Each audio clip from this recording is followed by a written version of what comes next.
بسم اللہ الرحمن الرحیم۔ قال رب انصرنی بما کذبون، کہا پیغمبر نے رب انصرنی، اے میرے رب میری مدد فرما، بما کذبون اس وجہ سے کہ انہوں نے مجھے جھٹلا دیا۔ حضرت نوح علیہ السلام نے بھی یہی دعا کی تھی۔ ان کے بعد اللہ نے فرمایا نوح علیہ السلام کی قوم کے بعد پھر کچھ اور قومیں ہم نے بھیجی، قوم عاد بھیجی، قوم سمود بھیجی۔ ان کا تذکرہ ہے کہ ہود علیہ السلام، حضرت صالح علیہ السلام، ہود علیہ السلام قوم سمود کی طرف آئے تھے، قوم عاد کی طرف، قوم سمود کی طرف حضرت صالح علیہ السلام آئے تھے۔ تو مراد وہی ہے کہ جو وقت کے پیغمبر تھے انہوں نے اللہ سے دعا کی کہ اللہ انہوں نے مجھے جھٹلا دیا، اب میری مدد اور نصرت فرما۔ اور پیغمبر کی یہ دعا میں پچھلے درس میں واضح کر چکا ہوں کہ پیغمبر کی اس دعا کا مفہوم یہ ہوتا ہے کہ اللہ اب یہ ان کی اصلاح کے قابل نہیں، میں مسلسل ان کو بلاتا رہا تیرے دین کی طرف، توحید کی طرف، تیرے در کا بیکاری بنانے کی کوشش کرتا رہا، انہیں یہ کہتا رہا یہ عزت والا راستہ ہے، یہ کامیابی والا راستہ ہے، اس راستے کی طرف آ جاؤ، میری اطاعت فرما برداری کرو، لیکن انہوں نے مجھے جھٹلایا۔ اب اللہ جو آپ کی مدد کا وعدہ ہے کہ آپ ایسے لوگوں کو پکڑتے ہیں، ان کو سزا دیتے ہیں، اللہ وہ وعدہ پورا فرما دے۔ اللہ رب العزت نے جواب دیا قال عما قلیل لیصبحن نادمین۔ اللہ نے ارشاد فرمایا، قلیل کا معنی ہوتا ہے تھوڑا، اردو میں بھی لفظ استعمال ہوتا ہے، تو اللہ نے ارشاد فرمایا اب زیادہ وقت نہیں لگے گا، ان قریب اس کا ترجمہ کرتے ہیں، کچھ ہی دن رہ گئے ہیں، تھوڑا وقت رہ گیا ہے، لیصبحن نادمین، یہ ہو جائیں گے ندامت اٹھانے والے، یہ نادم اور شرمندہ ہو جائیں گے، ان قریب ان کے اوپر اللہ کا عذاب آنے والا ہے، ان قریب یہ پکڑے جائیں گے، کیونکہ جس راستے پر یہ چل رہے ہیں یہ راستہ ندامت والا راستہ ہے، یہ راستہ اللہ کے عذاب والا اور اللہ کی پکڑ والا راستہ ہے۔ اللہ ایسے لوگوں کو ذلیل اور رسوا کر دیتا ہے جس راستے پر یہ چل رہے ہیں۔ اور میں کئی دفعہ آپ کو یہ بات کہہ چکا ہوں کہ قرآن کے جو واقعات، قوموں کے تذکرے اور واقعات ہیں، وہ کوئی قصے کہانیوں کی کتاب نہیں ہے کہ اللہ نے ایک قصہ سنا دیا کہ ان قوموں نے ایسا کیا تھا۔ یہ مجھے اور آپ کو بتایا جا رہا ہے کہ اگر ہم اپنی زندگی میں نبی والا راستہ اختیار نہیں کریں گے، اللہ اور اس کے رسول کی اطاعت نہیں کریں گے، اللہ اور اس کے رسول یا ایھا الذین آمنوا لا تقدموا بین یدی اللہ ورسولہ، اپنی زندگی میں اللہ اور اس کے رسول سے آگے مت بڑھو، اللہ اور اس کے رسول کو اپنے سامنے رکھو، ان کے پیچھے پیچھے چلنے کی کوشش کرو۔ اگر یہ روش ہم نے اختیار نہ کی تو جس طرح وہ قومیں اللہ کے عذاب کی مستحق ہوئی ہیں اور بالآخر انہوں نے ندامت کو اس کو فیس کرنا پڑا، اسی طرح ہمیں بھی ندامت کو فیس کرنا پڑے گا۔ یہ ندامت والا راستہ ہے۔ عزت والا راستہ یہی ہے کہ ایک مسلمان اللہ کا بن کر رہے، اللہ کے نبی کی اطاعت کرے، اللہ اور اس کے رسول کی مرضی کی زندگی گزارے، یہ عزت والا راستہ ہے۔ قوموں کا عروج و زوال اسی سے ہوتا ہے، سربلندی اور عزت اسی سے ملتی ہے۔ اگر ہم نے اپنی زندگی میں اللہ اور اس کے رسول کی بات کو نہ مانا، اپنی مرضی کی زندگی گزارتے رہے، تو جس طرح وہ قومیں بالآخر ندامت کا شکار ہوئی ہیں، اسی طرح ہم بھی ندامت کا شکار ہو جائیں گے، ہم بھی ذلیل اور رسوا ہوں گے، ہم بھی اللہ کی رحمت سے دور چلے جائیں گے اور اللہ کی پکڑ اور اللہ کا عذاب آئے گا۔ یہ پیغام ہے ان آیتوں کے ذریعے۔ تو اللہ رب العزت نے انہیں کہا کہ یہ زیادہ دور نہیں ہے۔ قرآن یہ کہتا ہے انہم یرونہ بعیدا ونراہ قریبا، لوگ کہتے ہیں وہ اللہ کا عذاب شاید ابھی بہت دور ہے، وہ کہتے ہیں بڑی زندگی پڑی ہے، بڑی مہلت پڑی ہے، ہم اپنی اصلاح کر لیں گے۔ اللہ رب العزت فرماتے ہیں ہماری نگاہوں سے دیکھو، وہ دن دور نہیں ہے، ونراہ قریبا، ہم اس کو قریب دیکھ رہے ہیں۔ یہ اپنی حماقت کی بنیاد پر اس کو دور سمجھتے ہیں، یہ اپنی حماقت کی بنیاد پر سمجھتے ہیں ابھی بہت وقت پڑا ہے۔ وقت کسی کو کوئی پتہ نہیں ہے، وہ وقت کسی وقت بھی آ سکتا ہے۔ اس لیے ایک مسلمان کو یہ پیغام ہے کہ آپ نے تاخیر نہیں کرنی ہے، آپ نے فوراً اپنی اصلاح کرنی ہے، کیونکہ زندگی کا ایک دھاگے کی طرح ہے زندگی۔ جس طرح وہ کھڈی کے اوپر دھاگا چلتا ہے نا، وہ کسی وقت بھی ٹوٹ سکتا ہے، اسی طرح انسان کی زندگی کسی وقت بھی ٹوٹ سکتی ہے۔ تو فرمایا یہ اس وقت کے آنے سے پہلے پہلے، وہ وقت دور نہ سمجھو، وہ بہت عن قریب آنے والا ہے، اس وقت سے آنے سے پہلے پہلے اپنی اصلاح کر لو۔ فَأَخَذَتْهُمُ الصَّيْحَةُ بِالْحَقِّ، پس پکڑ لیا ان کو. اخذت کا معنی ہوتا ہے پکڑنا، ان کو پکڑ لیا. الصیحہ، صیحہ کہتے ہیں زوردار آواز کو، زوردار آواز نے ان کو پکڑ لیا حق کے ساتھ. یعنی یہ اللہ کا وعدہ تھا، یہ حق بات تھی جب اللہ نے کہا تھا کہ بھائی جس راستے پر تم چل رہے ہو یہ ندامت والا راستہ ہے، یہ اللہ کے غضب کو دعوت دینے والا راستہ ہے. نبیوں کی مخالفت نہ کرو، اللہ کی مخالفت نہ کرو، اپنی مرضی اور اپنی منمانی کی زندگی مت گزارو. لیکن وہ اس کو حق نہیں سمجھ رہے تھے، اللہ کے نبی کا تمسخر و مذاق اڑا رہے تھے، اللہ کے دین کا اپنی زندگی میں مذاق اڑانا، اللہ کے دین کے خلاف زندگی گزارنا. فرمایا یہ حق بات ہے، یہ سب سے سچی بات ہے جو اللہ اور اس کے رسول کرتے. اور یہ جب اللہ کا وعدہ آ جاتا ہے، فرمایا فَأَخَذَتْهُمُ الصَّيْحَةُ، اس صیحہ اور زوردار آواز نے ان کو پکڑ لیا. مفسرین نے صیحہ کی وضاحت کرتے ہوئے یہ بات لکھی ہے کہ جبریل امین نے زوردار آواز نکالی اور ایسی سخت آواز تھی کہ ان کے دل پھٹ گئے، ان کے کانوں کے پردے پھٹ گئے، اندر کا نظام تباہ اور برباد ہو گیا. تو اللہ رب العزت فرماتے ہیں یہ ہم نے ان کو پکڑا حق کے ساتھ. فَجَعَلْنَاهُمْ غُثَاءً، ہم نے کر دیا ان کو. غثا کہتے ہیں جب پانی بہتا ہے تو پانی کے اوپر جو جھاگ آتی ہے یا کوڑا کرکٹ آتا ہے، گندگی اکٹھی ہو جاتی ہے، تو اللہ رب العزت نے فرمایا ہم نے تو ان کو کوڑا کرکٹ بنا دیا، وہ تنکے، وہ ذرات بنا دیے. وہ بڑے طاقتور تھے، یہ قوم عاد بڑی طاقتور تھی، قوم سمود بڑی طاقتور تھی، انہیں اپنی طاقت اور قوت پہ ناز تھا. اور یہی روش قریش بھی اختیار کر رہے تھے. وہ کہتے تھے ہمارے پاس مال و دولت ہے. نبی علیہ الصلوۃ والسلام کو کہتے تھے اگر اللہ نے نبی بنانا تھا تو آپ کو کیوں نبی بنایا؟ کسی انسان ہی کو نبی بنانا تھا تو آپ کو اللہ نے کیوں نبی بنایا؟ نبی تو اس کو بنانا چاہیے جس کے پاس مال و دولت ہو، جس کے پاس جائیداد ہو. آپ کے پاس تو کھانے کے لیے کچھ نہیں ہوتا، کئی کئی دن آپ کے گھر میں آگ نہیں جلا کرتی، تو آپ کو اللہ نے کیسے نبی بنا دیا؟ ولید ابن مغیرہ کا نام لے دیتے، یہ بڑا صاحب جائیداد ہے، صاحب دولت ہے، اس کو اللہ نبی بنا دیتا. تو اس قسم کی باتیں کرتے تھے. اپنی طاقت پہ انہیں نشہ تھا، اپنی جائیداد پہ، اپنے مال و دولت پہ، اپنے عہدوں اور مناصب پہ انہیں فخر اور غرور تھا. اللہ نے فرمایا ہم نے تو ان کو ایسے بے وزن کر دیا، ایسے ہم نے ان کی ذلت اور رسوائی ان کا مقدر کر دی جیسے ایک کوڑا کرکٹ ہوتا ہے پانی کے اوپر بہتا ہے، تھوڑی دیروں میں سائیڈ میں لگ جاتا ہے، اس کی کوئی حقیقت نہیں ہوتی، اس کا کوئی وزن نہیں ہوتا. تو اللہ فرماتے ہیں کہ بھائی ہم نے ان کو بے وزن کر کے رکھ دیا. ان کی مال و دولت، ان کی جائیداد، ان کے عہدے اور مناصب ان کے کسی کام نہیں آئے. تو اس سے ہمیں یہ پیغام ملتا ہے کہ اگر آپ اپنا وزن چاہتے ہیں، اگر چاہتے ہیں آپ کو عزت ملے، آپ کا وزن ہو، آپ کامیاب ہوں، تو اس کا طریقہ کیا ہے؟ اللہ اور اس کے رسول کی مرضی کی زندگی گزارنا. نہیں تو ہم بے وزن ہو جائیں گے. اور یہی میں اس سیرت کے موضوع سے پہلے میں یہ اس جمعوں پر مختلف جمعوں پہ یہ خطاب کر چکا ہوں، یہ بیان آپ کے سامنے کر چکا ہوں کہ امت مسلمہ کیوں ذلیل اور رسوا ہے، کیوں بے وزن ہے، کیوں اس کا وزن نہیں ہے. تو یہ اللہ رب العزت نے بتا دیا کہ ہم نے ان کو کوڑا کرکٹ بنا دیا. کیوں؟ وہ اللہ اور اس کے رسول کی مرضی کے خلاف زندگی گزارے.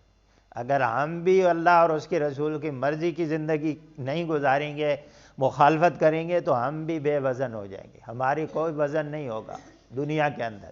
جیسا آپ کو نظر آ رہا ہے امت مسلمہ کا کوئی وزن نہیں ہے. فَبُعْدًا لِلْقَوْمِ الظَّالِمِينَ، بہت بعید سے ملتا جلتا لفظ ہے.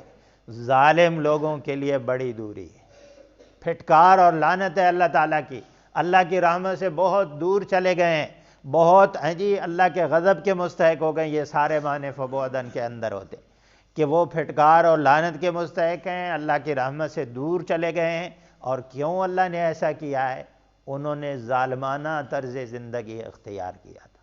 وہ اپنے رب کے ساتھ شریک بناتے تھے، اپنے خالق اور مالک کی پہچان انہوں نے نہیں کی ہے. اپنے نبی کی جو ان کے ساتھ سب سے زیادہ محبت اور سب سے زیادہ ان کا خیر خواہ تھا، اس نبی کی بات سننے کے لیے تیار نہیں ہوئے. اس سے بڑا ظلم کیا ہوتا؟ تو جو ظالمانہ رویہ اختیار کرے گا، اللہ کے ساتھ شریک بنائے گا اور اللہ کے علاوہ کسی اور در پہ جھکے گا یا اللہ کی نعمتوں کی ناقدری کرے گا، یہ ظالمانہ رویہ جو اختیار کرے گا، اللہ رب العزت فرماتے ہیں ایسی قوموں کی لیے بہت بڑی پھٹکار ہوتی ہے، بہت بڑی لعنت ہوتی ہے، وہ اللہ کی رحمت سے دور چلے جاتے ہیں۔ یہاں ظالمین، میں نے آپ کو بتایا نا، ظالم شرک کرنے والے کو بھی کہتے ہیں، اور ظالم اس کو بھی کہتے ہیں جو اللہ کی نعمتوں کی قدر نہ کرے۔ تو یہ دونوں مفہوم اس پچھلے درس کو سامنے رکھتے ہوئے، موضوع کو سامنے رکھتے ہوئے دونوں کو دیکھیں کہ جو قوم اللہ کے ساتھ شریک بناتی ہے، اور جو قوم اللہ کا نبی ان کے سامنے موجود ہوتا ہے، اللہ کی کتاب اور شریعت ان کے سامنے موجود ہوتی ہے، لیکن پھر بھی اللہ کے ان نعمتوں کی وہ قدر نہیں کرتے، تو ایسی قوم ظالم قوم ہوتی ہے، وہ اللہ کی رحمت سے دور ہو جاتی ہے۔ ہمارے سامنے بھی اللہ کی کتاب موجود ہے، ہمارے سامنے بھی نبی کی سیرت اور سنت موجود ہے، ہمارا رویہ ان کے ساتھ کیا ہے؟ کتاب کے ساتھ کیا رویہ ہے، اور اللہ کے نبی کی سنت اور سیرت کے ساتھ ہمارا کیا رویہ، ان کی تعلیمات کے ساتھ ہمارا کیا رویہ ہے؟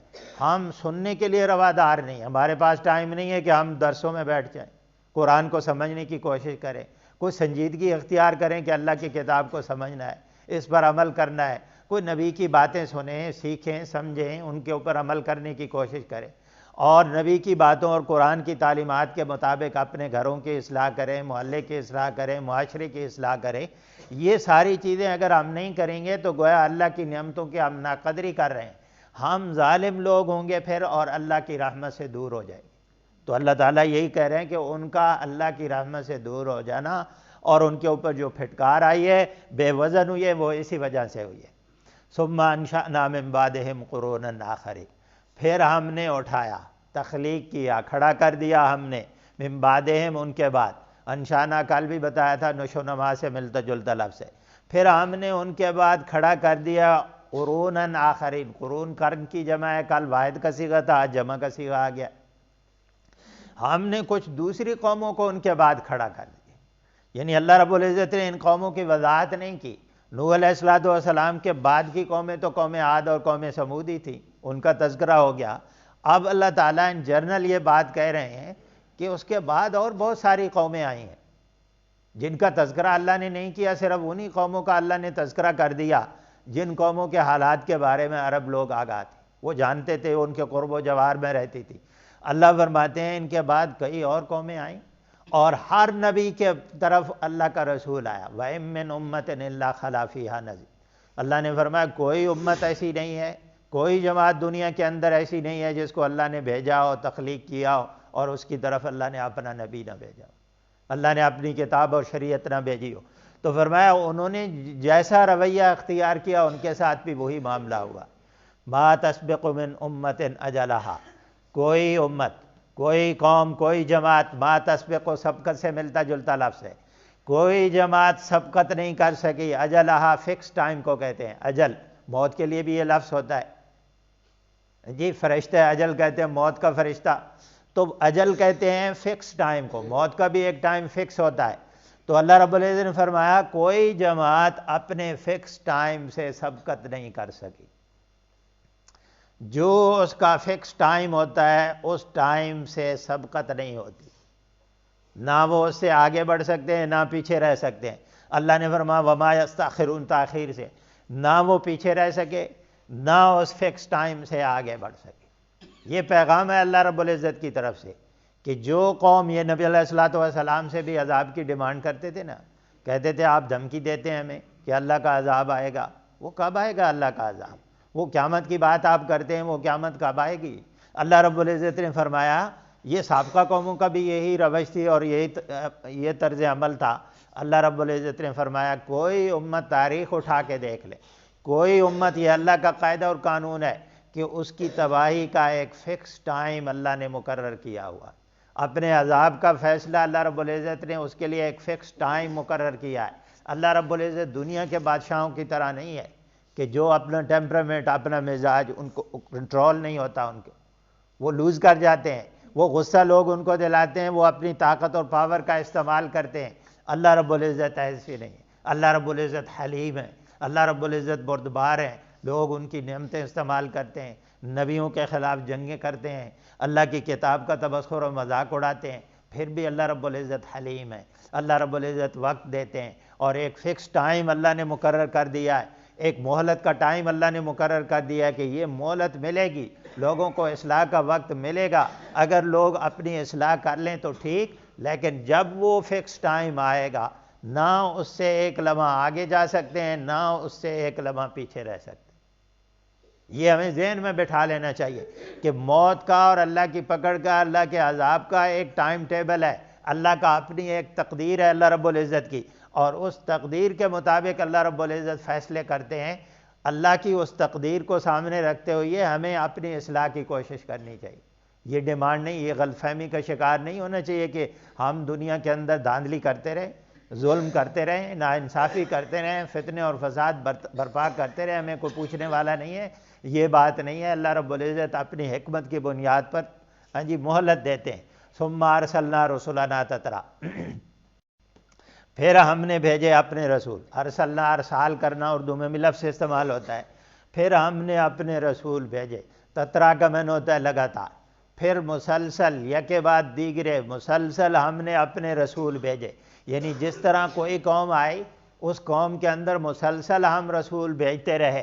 کلما جاء امۃ رسولھا، جب بھی کسی امت کے پاس اس کا رسول آیا، کوئی قوم، کوئی امت جب ان کے پاس ان کا رسول آیا، کذبوہ، انہوں نے اس کو جھٹلا دیا، اس کی بات کو ماننے سے انکار کر دیا، اس کو اللہ کا نبی ماننے سے انکار کر دیا۔ تو ہم نے کیا کیا؟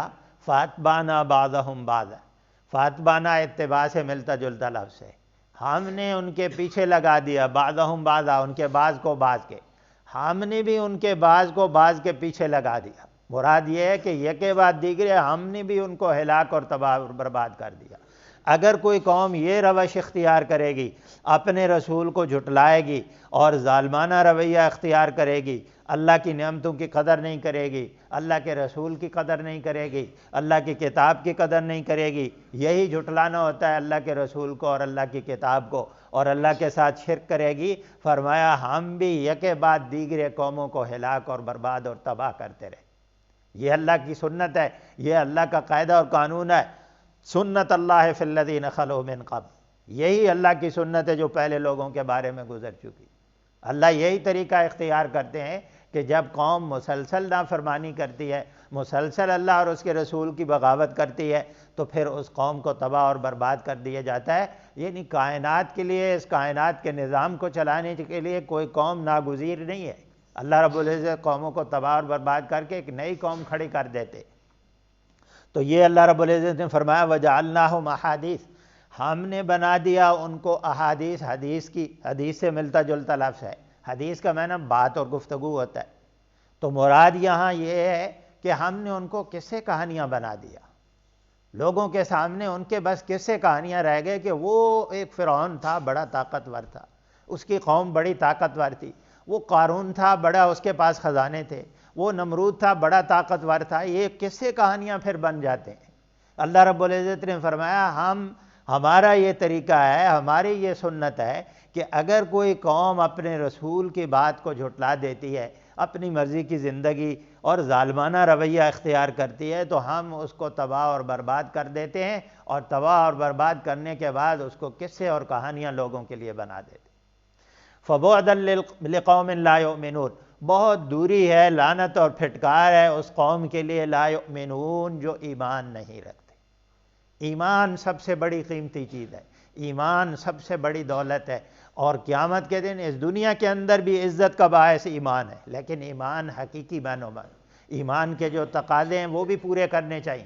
اگر ایک آدمی مومن ہے، ایمان کا دعویٰ کرتا ہے، پھر جب اللہ کی طرف سے بلاوا آتا ہے، اللہ اکبر، آؤ سب سے بڑا تمہیں بلا رہا ہے اپنے گھر میں، پھر ایک بندہ دکان پہ بیٹھا رہے، ایک بندہ اپنے بستر پر سویا رہے، ایک بندہ ٹی وی کے سامنے بیٹھا رہے، ہوٹل پہ بیٹھا رہے، اس کو فکر ہی نہیں ہے، اس کو پرواہ ہی نہیں ہے مجھے میرا خالق بلا رہا ہے، وہ جو سب سے بڑا ہے وہ بلا رہا ہے، وہ اپنی مرضی کا کاروبار کرتا ہے، اپنی مرضی کی زندگی گزارتا ہے، حلال حرام کی تمیز نہیں ہے، تو پھر کیسے وہ ایمان رکھتا ہے؟ ایمان تو ایک تبدیلی کا نام ہے۔ ایمان انسان کی فکر اور سوچ کے اندر تبدیلی پیدا کر دیتا ہے، رویوں کے اندر اور اخلاقیات، معاملات میں تبدیلی پیدا کر دیتا ہے، اور شب و روز میں تبدیلی پیدا کر دیتا ہے۔ اللہ رب العزت نے فرمایا جو قوم ایمان، حقیقی معنوں میں ایمان نہیں رکھے گی، ایسی قوم اللہ کی رحمت سے بہت دور چلی جائے گی، ایسی قوم پر اللہ کی پھٹکار ہوگی۔ تو یہ آج کے یعنی اللہ رب العزت نے مختلف قوموں کے جو حالات اور واقعات بیان کیے نا، اس کا مقصد صرف اور صرف مجھے اور آپ کو آگاہ کرنا ہے کہ اس طرز عمل سے اپنے آپ کو بچائیں، اس رویے سے اپنے آپ کو بچائیں۔ ہمیشہ اللہ اور اس کے رسول کی اتباع کریں، اطاعت کریں کہ اللہ اور اس رسول نے جو شریعت بھیجی اللہ نے، اس شریعت کے مطابق اپنی زندگی گزاریں، اللہ کی مرضی کی زندگی گزاریں، اپنی اصلاح جو مہلت ہمیں ملی ہے اس مہلت کے اندر اندر اپنی اصلاح کرنی۔ اللہ رب العزت سے دعا ہے کہ اللہ عمل کی توفیق نصیب